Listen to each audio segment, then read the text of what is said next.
Welcome to Tin Pod Radio. Original Sin, Episode 2, Audrey Danners.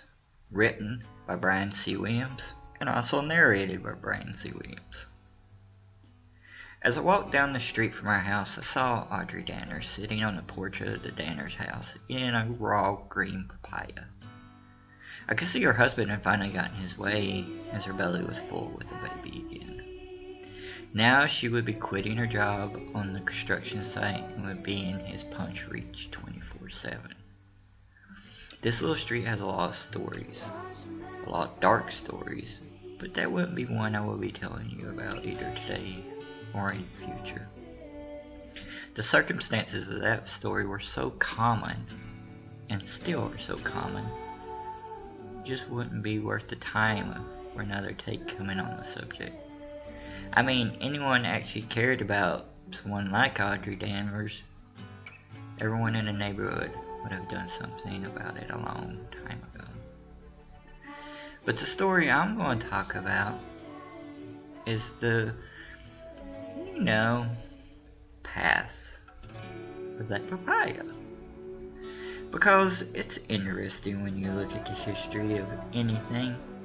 And it's also very interesting when you look at the travels of anything, because there's so many stories told within those travels.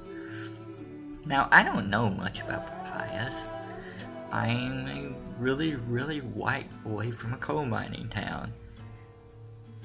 Maybe a little off to the side in what that coal mining town taught us. So I had never had a papaya until I went to college. But this particular papaya has a very interesting story, and it wanted me to tell it, so I will. That papaya's history started not in another country or another land, as we like to, create that exotic image and separate people from the rest of us. That's the right way. But what I want to talk about is how, this papaya was grown outside of school. And this papaya was set there for a lesson. It was to teach the kids about other cultures, which is great. And it was planted there to teach kids that they should try new things, new foods, new tastes, new textures. Also great things. But the story of this papaya didn't end up in a school, and it ended up eventually in Audrey Danners' hands because of a little kid. Now that kid doesn't have a name, mainly to protect his innocence. But what he did was he stole that papaya, and he took it from the tree outside the school. Now the reason why he stole that papaya wasn't because he was hungry.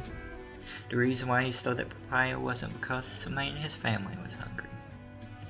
The reason why he stole that papaya wasn't even to drop it off of an overpass and really scare the shit out of somebody. The reason why he stole that papaya, particularly, was to film some photos with his action figures. Now, why he thought papaya one hand, action figure photo another, we don't know. That's how the creative mind works sometimes. But he took that papaya from the tree. Or, to be exact, he took it from the ground, because it fell from the tree. And he took it home.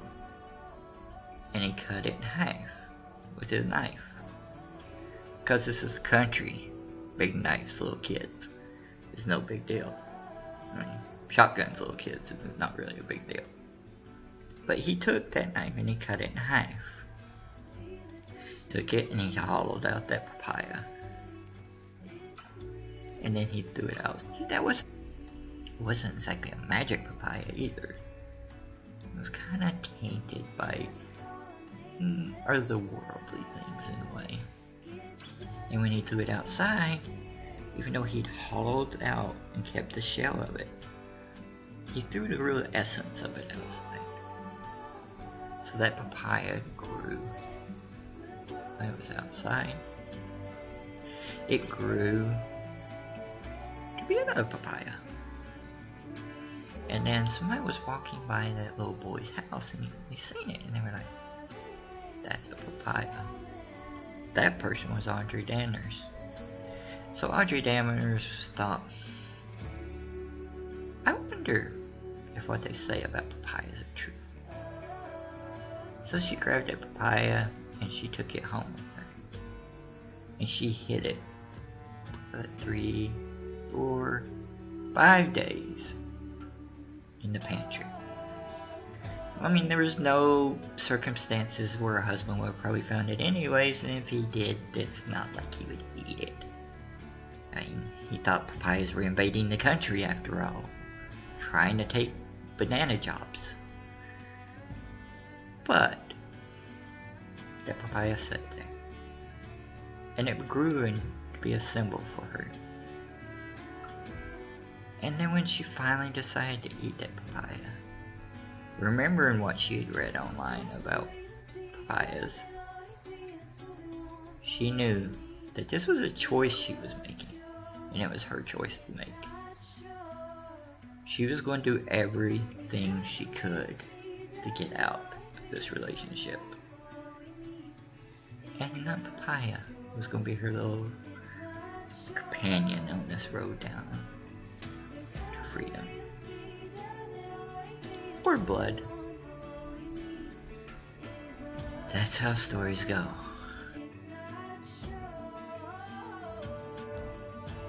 We hope you enjoyed this Tin Universe production.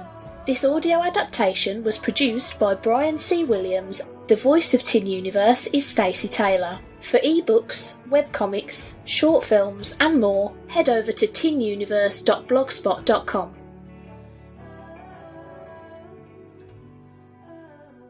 Give a listen to the podcast series Brain Leakage as we live podcast every single episode of Doctor Who from An Unearthly Child on. Yes, today is a set point in time. You can't change that. Not even a Time Lord could.